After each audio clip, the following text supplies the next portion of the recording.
In Guardia 1000 AD, our protagonist Chrono heads to Lean Square to visit the Millennial Fair. While running around, he bumps into a young lady named Marl. The two visit the fair's main attraction, a teleporter built by Chrono's friend Luca, which ends up reacting with Marl's pendant and accidentally sends her through a portal. Chrono, being a huge badass, jumps in after her and finds Marl in 600 AD at Guardia Castle, where she's been mistaken for Queen Lean. Mysteriously, she disappears. Luca, having just arrived, realizes that Marl is actually Princess Nadia, a descendant of Queen Lean, which means that if the queen is killed, Marl, or Nadia, or whatever, vanishes. Forever. Thanks to the help of a humanoid frog named, Frog, they defeat Yakra and everyone returns to the castle. Marl reappears and they all make their way back to 1000 AD. Unfortunately, the Chancellor, who believes Princess Nadia was kidnapped, has Chrono arrested and put on trial. Ultimately, Chrono is sent to prison regardless of the verdict, but he escapes thanks to the help of his friends, and all three of them jump into a portal to get away. They find themselves in the ruins of an advanced civilization, which they discover was destroyed by a monster named Lavos. Luca fixes up a robot named Robo, and with his help, they're able to restore power to a dome that allows them passage to a time warp.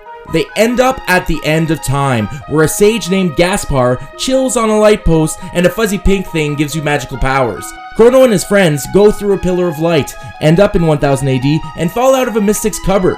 They find out that an evil magician named Magus summoned Lavos in 600 AD, and decide to go back in time to stop him.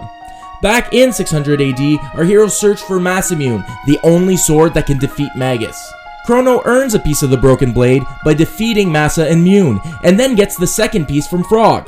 With the pieces of Masamune in hand, the team return to 1000 AD to find a bladesmith named Melchior who crafted the sword.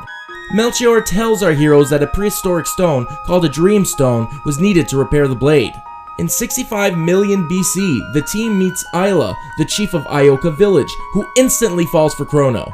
After beating her in a soup drinking competition, Chrono is awarded a piece of Dreamstone. With Masamune repaired, the trio head back to Frog's hole in the ground to give him the sword. With Frog's help, Chrono defeats Magus's lackeys, Slash, Fleet, and Ozzy, and faces off against Magus, but it turns out that Magus didn't create Lavos. He summoned him from the inner earth, where Lavos had been absorbing the land's power for several years. As Lavos wakes up, he causes a time warp to suck everyone up and send them flying into the prehistoric age. After defeating the reptile king Azala, our heroes witness the arrival of Lavos from outer space and just barely escape the crash thanks to their caveman friends.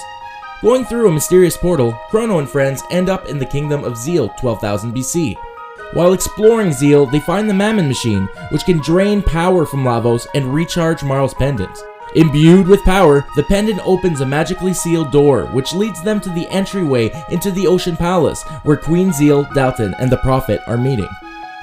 Convinced by the Prophet that they're enemies, our heroes are imprisoned by the Queen in magical beams of light, but Shala, the Queen's daughter, feeling that something is wrong, releases the trio and implores them to save Melchior.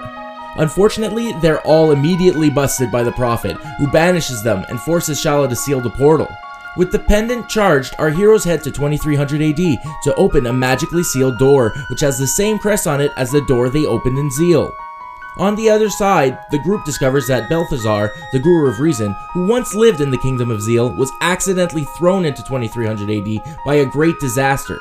He also reveals that Lavos claimed the area in 1999 AD, and now reigns from the top of Death Peak.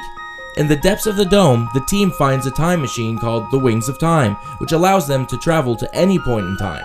With Epoch, they head to 12,000 BC to free Melchior and challenge the Prophet. After freeing Melchior, the team learns that the Queen's spirit has been stolen by Lavos, and that the energy the Mammon Machine is extracting is causing Queen Zeal's condition to deteriorate.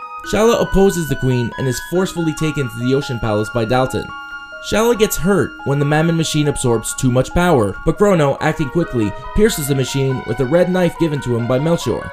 Unfortunately, it is too late, and the knife cannot stop the machine alone. Suddenly, Lavos appears and is far too powerful for our heroes to defeat. Queen Zeal joins Lavos, and the Prophet reveals himself to be Magus, who unfortunately is also too weak to defeat him. Chrono, making a final stand, fights Lavos, but cannot stop him and consequently perishes. With the last of her power, Shala teleports Magus and the team to safety, but Lavos, having fully awakened, destroys the Kingdom of Zeal.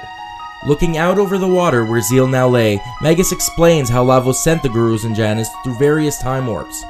Melchior ended up in 1000 AD, Balthazar in 2300 AD, Gaspar at the end of time, and Janus in 600 AD, who it turns out is Magus himself. He tells them that he had summoned Lavos to try to destroy him, that when they were thrown through time warps and he ended up back in 12,000 BC, he used his knowledge of the past to convince his mother, the queen, that he was a mighty oracle. He wanted to destroy Lavos for ruining his life, but in the end wasn't strong enough to defeat him. At this point in the game, you actually have a choice to make. You can either recruit Magus or fight him, do whatever you want, but either way, your next stop is the end of time. As the team jumps into Epoch to travel to the end of time, the Ocean Palace rises from the water and takes its place in the sky. After reaching the end of time, Gaspar, the Guru of Time, gives the team an egg-like object called a Chrono Trigger, which he explains is pure potential, the potential to change events in time. With the Chrono Trigger and a clone of Chrono, our team travels to Death Peak to try and save him. Once they reach the summit, the Chrono Trigger and Marl's pendant start reacting to each other, and the egg seems to shatter.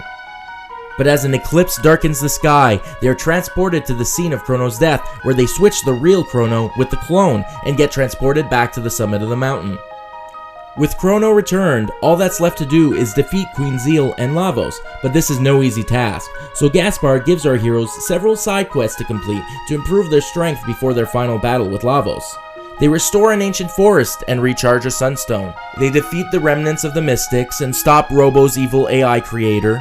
They visit the Ghost of Cyrus and retrieve the Rainbow Shell.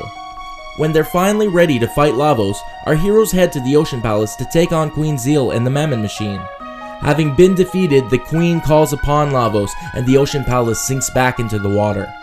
Our heroes enter Lavos' outer shell to challenge him and defeat his core. After several battles, Lavos is finally defeated and our heroes save the world. Chrono is awakened by a soldier who tells him that his stay of execution has been cancelled. He's brought to the castle where Marl once again pleads his case, but it turns out her dad's just a huge troll who knew about their adventures all along. Friends from various times join the king in thanking Chrono for his deeds. Marl and Chrono visit the Millennial Fair, where some dancers do some crazy flips. Chrono says goodbye to his fellow adventurers, who return to their own times. And out of nowhere, his mom chases their cat into the portal just before it closes permanently. Chrono, Marl, and Luca take off while the king tries to present Marl with Nadia's bell, and as he pleads for Tabin's help, Tabin shoots fireworks into the sky. As the credits roll, marking the end of the game, we get to watch Epoch fly through various time periods. Keep your eyes open for the next Chrono Trigger Let's Spoil, because we'll be spoiling all 13 endings. And if there's any other games that you would like us to spoil, let us know in the comments.